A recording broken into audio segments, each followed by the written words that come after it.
Corona wave के बढ़ते असर की वजह से आज वजीर आज़म नरेंद्र मोदी ने सभी रियासतों के सीएम्स और उनके नुमाइंदों के साथ मीटिंग की।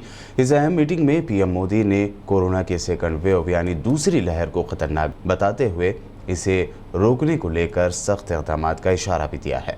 पीएम मोदी के मुताबिक अगर कोरोना की सेकंड वेव को नहीं रोका गया तो मुल्क भर में इसका असर देखने को मिलेगा। साथ ही मोदी ने यह भी कहा कि आवाम को पैनिक मोड में नहीं लाना है, डर का माहौल नहीं बनाना है। हमें आवाम को परेशानी से आज़ादी दिलानी है और पुराने एक्सपीरियंस यानी तजुर्बे को फिर से इस्तेमाल में लाना होगा।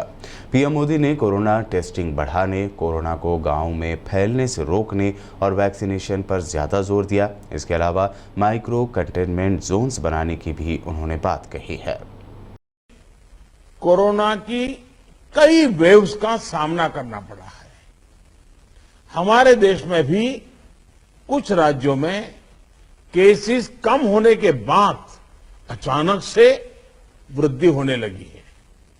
आप सभी इन पर ध्यान दे रहे हैं, लेकिन फिर भी कुछ राज्यों का उल्लेख हुआ है, जैसे महाराष्ट्र है, पंजाब है, और आप मुख्यमंत्रियों ने भी चिंता व्यक्त की है। सिर्फ मैं कह रहा हूं ऐसा नहीं है। हमें कोरोना की उस उभरती हुई सेकंड पीक को तुरंत रोकना ही होगा और इसके लिए हमें क्विक और डिसाइसिव कदम उठाने होंगे। कई जगह देखने को मिल रहा है कि मास्क को लेकर अब स्थानीय प्रशासन द्वारा भी उतनी गंभीरता नहीं दिखाई जा रही। हमें जनता को पैनिक मोड में भी नहीं लाना है।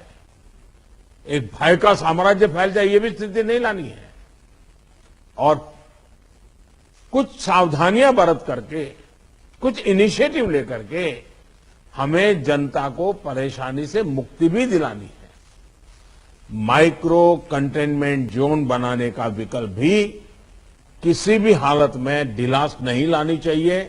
इस पर बड़े आग्रह से काम करना चाहिए। मैं तो चाहता हूं देश के सभी राज्यों में हमें आरटी-पीसीटी टेस्ट और बढ़ाने पर जोर देना होगा और गांवों को संभालना हमारी व्यवस्थाएं बहुत कम पड़ जाएगी और इसलिए हमें छोटे शहरों में टेस्टिंग को बढ़ाना होगा। तेलंगाना और आंध्र प्रदेश में 10% से ज्यादा वैक्सीन वेस्टेज है। यूपी में भी वैक्सीन वेस्टेज करीब करीब वैसा ही है।